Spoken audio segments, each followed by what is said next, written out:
Good day to all the producers out there. Thank you for joining us on this field huddle. Today we're going to talk about an update to the canola market, and we're also going to take a dive into some research articles that I thought were interesting, and I'm going to hopefully make it into plain, easily understandable language for you and how to implement that on your farm. So with us today we have... Hey everyone, Dion Sauer. I'm a grain marketing advisor for our Sask Central Market Sense Advisory team. I work with Marielle Kotick and Paul Kobiela, and I am going to give you a bit of an oilseed update and a canola market update and talk about some different positions that you guys might be in this year, depending on, where you're at on yields and percent sold so far. As you know, I'm Ryan Mullenbeck. I'm the market development agronomist for the Rosetown and Kindersley locations. So now I'm going to turn it over to Dion, and she is going to show us her presentation and give us an update. Okay, so let's walk through a little bit of an oilseed update. It's November the 20th, I do believe. Yes, it is. So November the 20th, 2020.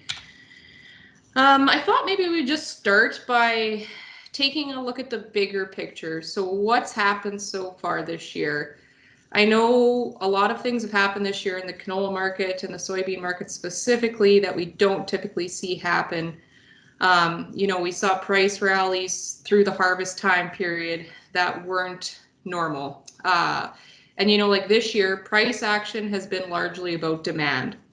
So China has been front-loading soybean purchases from Brazil, Canada, and the United States, which isn't necessarily unusual. I guess the unusual part of all of this is the amount of purchases they've made. You look at the reasons why, and the big parts are they're rebuilding stocks with hog herds recovering, and also there's the possible anticipation of further COVID logistical issues or other further trade conflicts with the US, especially post-election and, uncertainty there. So a big one as well would be the Brazil soy. They have issues in their,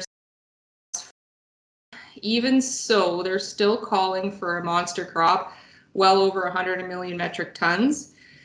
190 million metric tons, sorry. So that begs the question, will prices fall with that large crop coming? We've got a lot of time left till that crop is in the bin. So it's really gonna come to light in January, February as to how much that's gonna have an impact on the soybean market, which in turn will definitely impact the canola market.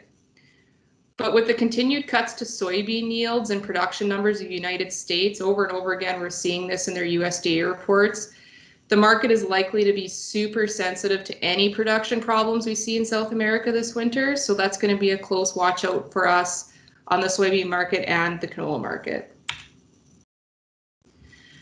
So I guess more specifically, what does this mean for canola? Like soybeans, the primary driver of our strong canola prices has been demand. Canada did face some production issues as well. As I'm sure many of you know, our yields weren't exactly what we'd hoped for. We didn't get the moisture we would have liked to.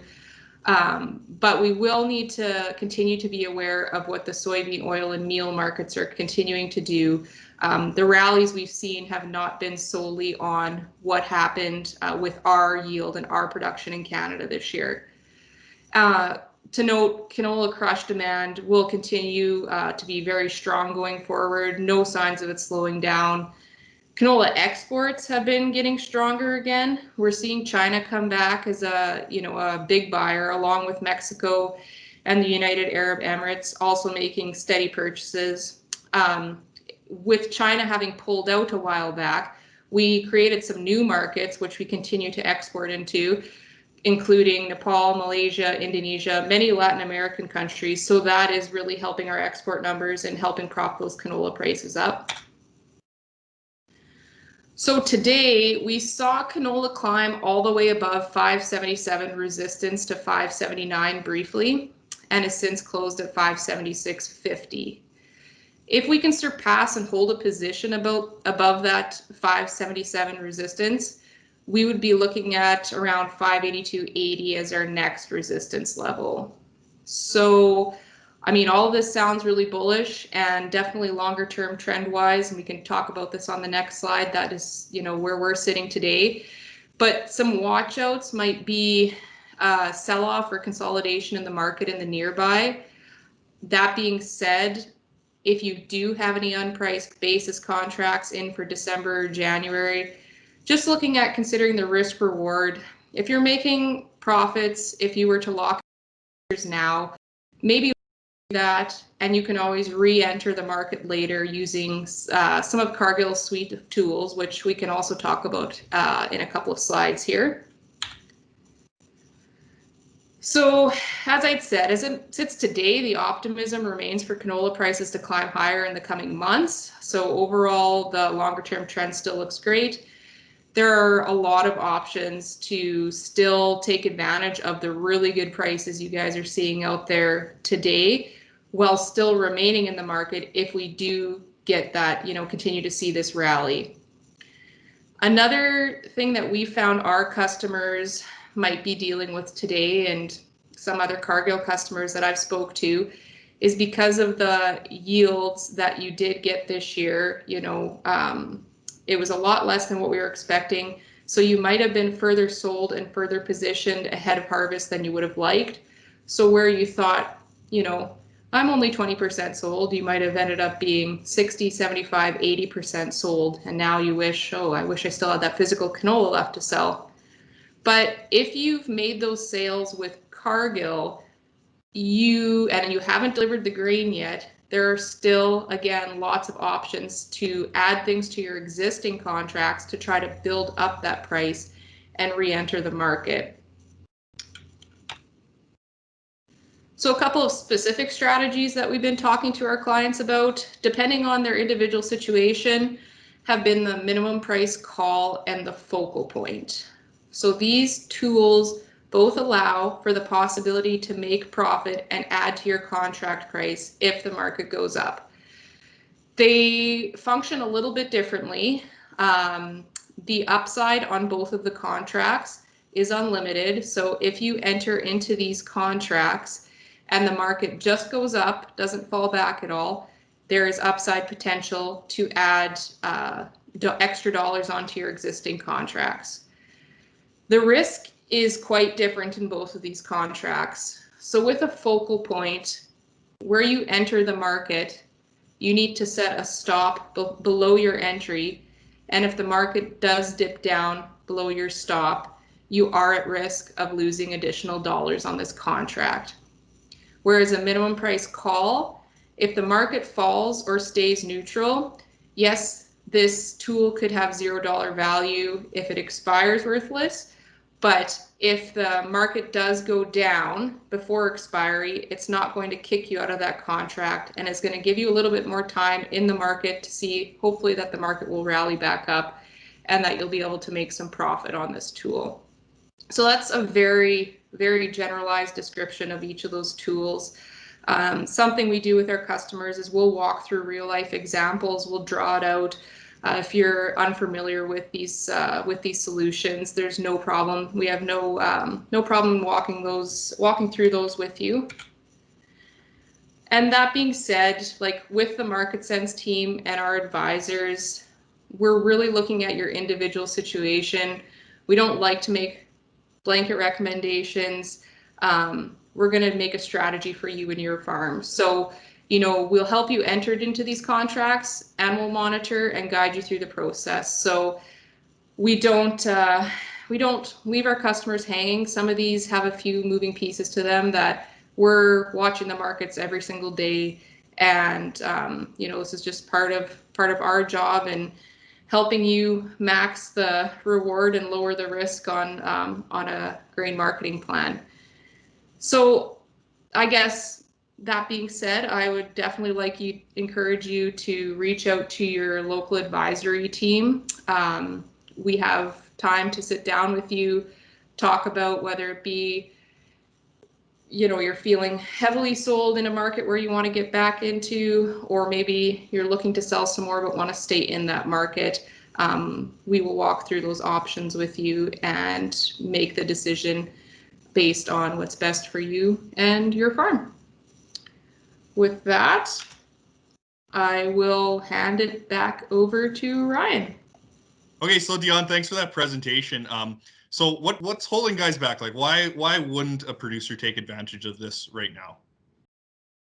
I mean, like I said before, they could be in a couple of different situations. So if they're already, more physically sold than they'd like to be and have no canola left to sell, it could just be that they don't know they have these options.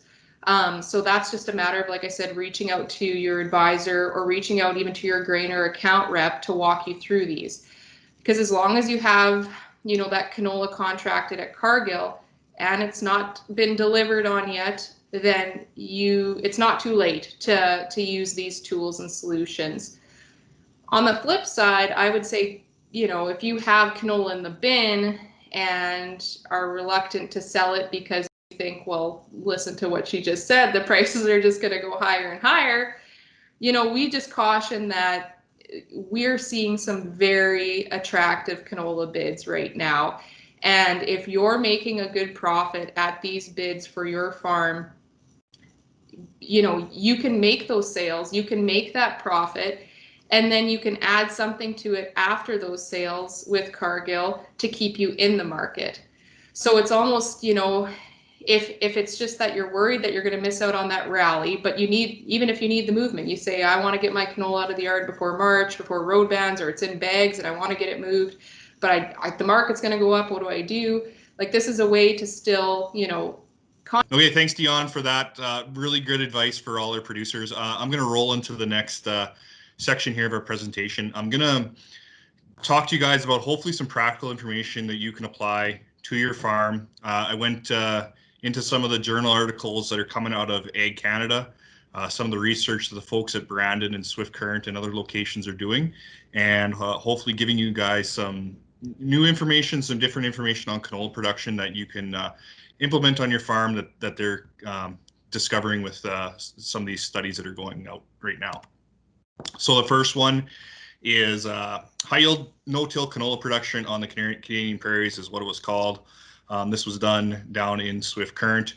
And so what the study was doing is it wanted to maximize canola production using 4 different methods: seeding rate, nitrogen rate, the inclusion of ESN, and then the use of a fungicide. So the researchers seeded canola in 2008, wheat the year after, and then canola again in 2010. And so what it found was that higher seeding rates, so targeting 15 seeds per square foot versus 7.5 seeds per square foot, increased canola yields by 1.2 bushels in 2008, and in 2010 it was even higher at 2.8 bushels per acre. And so that is something we talk about, is we want to get our plant populations high enough, and we can account for basically half the seeds we put in the ground to not germinate and grow a plant. So that's where that number of 15 seeds per square foot comes from to get our target plant population. They also found quite obviously that higher nitrogen rates were the biggest driver of yield. Yield targets related to nitrogen, they can be sometimes difficult to meet depending upon how conservative the agronomist is, how much risk you want to take on.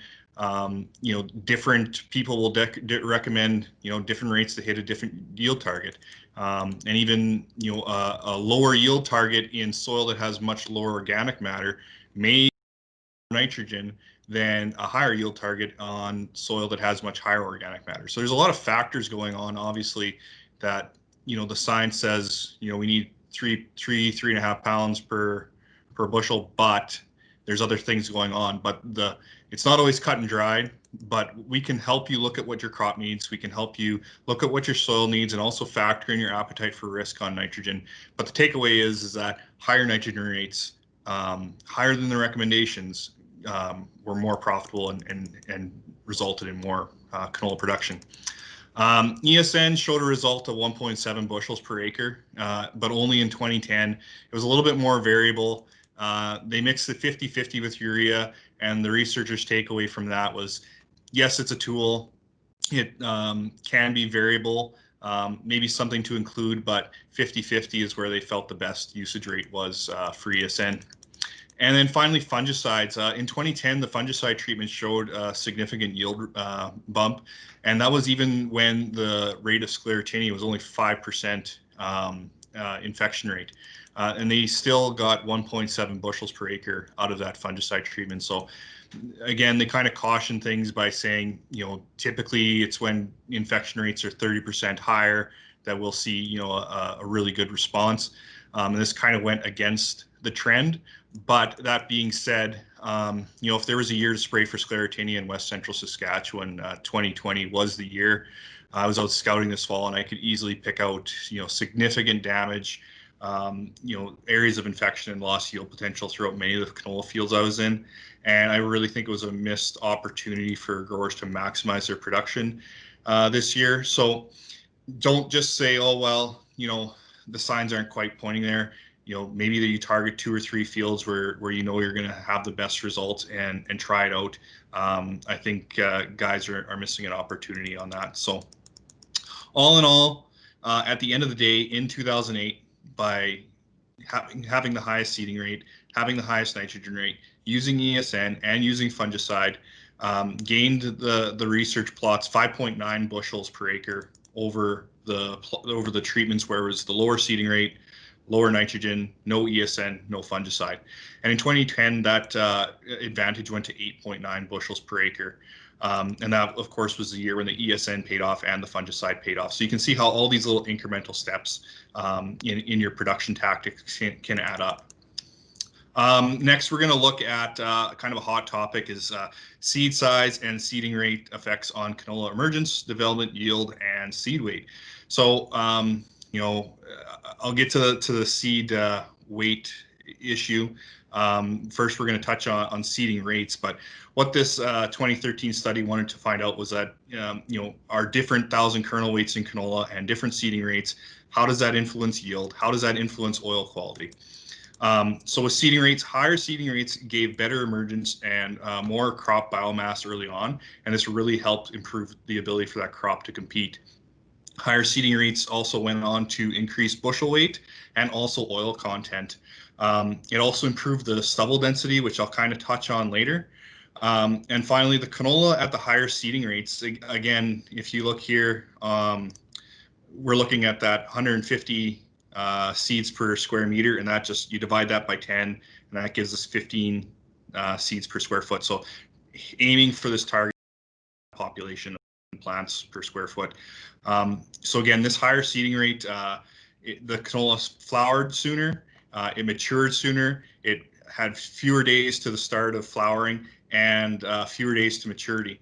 So one of the major factors in improving canola yield is avoiding that heat blasting at summertime, and higher seeding rates are shown to be a way to get around that. And when it comes to establishing that canola stand too, one thing in another study that they found was that the uniformity of the stand and the way that the plants are spaced out is very, very important as well. The researchers found between 20 and 32% yield increase compared to a field where the stand was uneven. So the importance of an even stand is even more prevalent when our seeding rate drops or our plant stand drops below 6 plants per square foot or lower, then that unevenness penalty shows up even more. So important to keep your seeding rates up, important to have an even and uniform stand. And when it comes to seed size, there was no effect on yield or oil quality at the end of the day based on seed size. But what using that larger seed did result in was more early biomass, and that's going to, so we have more plants, so it's going to give us more competition. And also the stand was able to flower sooner and finish flowering sooner. So here you can see that the bushel weight here is increasing linearly. So as our seed weight goes up, so does our bushel weight. You can see our days to flowering is decreasing, our days to maturity is decreasing, and here is our biomass increasing with seed weight.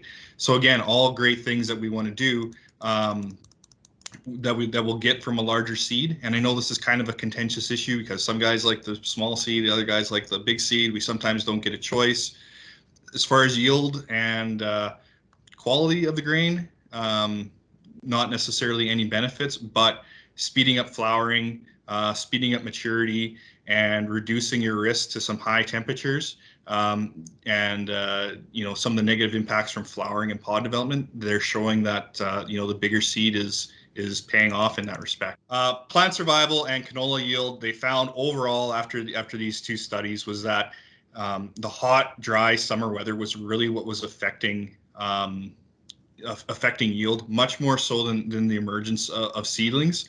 And so higher seeding rates, a uniform stand, and if you can get it and you can choose a bigger seed, is all going to increase competitiveness of that crop early on. It's going to flower sooner, and it's all going to flower at the same time. And this is going to combine to help you, possibly attain a more uniform crop and a higher yielding crop. So I'm going to put a little plug in here for thinking about seeding your crop differently across all crops, not just canola.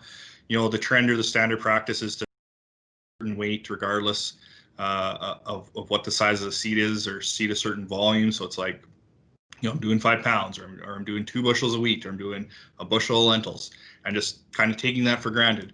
Now with canola, the high cost of seed and invigorate bags and things like that have kind of like pushed the issue to the front of producers' mind, where they're really thinking about, well, how many pounds do I need to seed based upon the seed I've gotten? How can I, maximize my production and maybe save some costs? They quickly figured out that if you seed by seed size and target a plant population, there's a lot of ways that you can be further ahead. So I really want to encourage you to get your seed tested this winter before you plant it this spring. Bring it into Cargill. We can get your lentils, your peas, your wheat, whatever tested. And before we send it off, we're going to check off 1,000 kernel weight test. And we can show you how to take that 1,000 kernel weight test and optimize your plant stand for other crops in the same way you would for canola. And I also mentioned a little bit about stubble density. Just another study I found a marked difference in yield when seeding canola into wheat stubble that was cut at 20 inches versus stubble that was cut at 8 inches. Obviously, to a lot of you guys watching this, yes, the taller stubble did capture more moisture and was able to resist drying out and evaporation longer into the year. These studies were done when the spring was really wet, but the summer was really dry, and that taller stubble had a marked difference in yield throughout the year. The other thing they found as well is that regardless if the stubble was cut high or cut low, if the crop was lodged and that stubble was bent over and damaged, that was a big penalty to canola yields the year after. The soil just didn't allow the plant to get going and dry out and get the heat and the sun. So tall stubble captures more moisture, gives you a yield boost in subsequent canola years. Damaged lodged stubble is something obviously you really want to avoid, not only because it's hard to cut, but it's going to give you a penalty in your canola rotation the next year. And so just one last study here, the economic impact of residual nitrogen. So this one takes a bit of setup. So it was a long-term study. In 2009, they planted either peas, lentils, canola, wheat, or faba beans in 2009. In 2010, they grew canola, and then they grew barley, followed again by canola in 2012. And during those 3 years, they had a varying nitrogen rate. They studied different rates between 0 and 105. 2013, they grew canola, and then the study wrapped up in 2013 they grew wheat, and then the study wrapped up in 2014 with canola. And those last 2 years, in 2013 and 2014, they didn't supply any extra nitrogen. And so the goal was to see, what is the impact of that crop in 2009, and what is the impact of fertilizer applications. So what was found was that in those last 2 years, the 2009 crop had no effect. It was 4 to 5 years ago, really no effect on the crop at that point. But what was found was that those nitrogen application rates, depending upon what the level was, they had an effect in 2014, in 2013, and in 2014, the last 2 years. So those subsequent fertilizer applications had persistent effects. They increased the soil nitrate levels and really showed a benefit. So again, as you already know, the best return obviously is when we target our nitrogen rates based upon the crop we're growing and the soil and conditions we have, and that's always what we want to do. But the takeaway that's important is that in our dry conditions where excess nitrogen can be remaining in the soil, it's going to be used by following crops. So this residual nite fertilizer, it won't take care of all your needs next year, but it's definitely going to have an effect and help your crop do better in subsequent years. So what you're doing this year in 2021 will affect your crop in 2022 and 2023 as far as nitrogen goes. So the first study I talked about, mentioned how nitrogen levels was the big driver of canola yield. And, we know that there's always weather concerns for our producers, and maybe they're a little bit more cautious with spending the money on nitrogen, maybe a little bit more cautious than they should be. But what we can now plan for is that if that canola in 2021 is a wreck and you really poured the coals to it and we're hoping for a good crop, but it didn't work out, that nitrogen will contribute in 2022 and in 2023. It'll be an investment for the future. You're not going to lose out on it. So again, something that your rep at Cargill can help you talk about to show, what is our yield goal? How much nitrogen do we need? What's my risk economically? And so this is just a quick reminder of what every 10 bushels of canola is going to remove from the field and take up. So every 10 bushels of canola is it's going to take up 33 pounds of nitrogen, and 19 is going to leave the field. 15 pounds of phos, and 11 is going to leave the field, and so on. So for guys, if you're targeting a 50 bushel crop, you need 75 pounds of phos per acre, and of that, 55 is gone. So that's a factor that we really need to consider, that it takes pounds to grow bushels. And just keep in mind some of the micros as well that we see a lot in the Rosetown and Kindersley area are zinc and boron being factors. High pH soils, high calcium soils, cold, wet soils. These are all kind of things that tie up zinc, which we have lots of. And then boron, again, can be tied up by calcium, and it needs moisture to move around. So, often we see boron more available in the spring, and then as it dries up in the summer, that boron isn't quite as available. So with that, thank you for taking your time to sit with us and hopefully learn something. Contact your local Cargill representative, either on the grain or the input side, to learn a little bit more and how we can help you maximize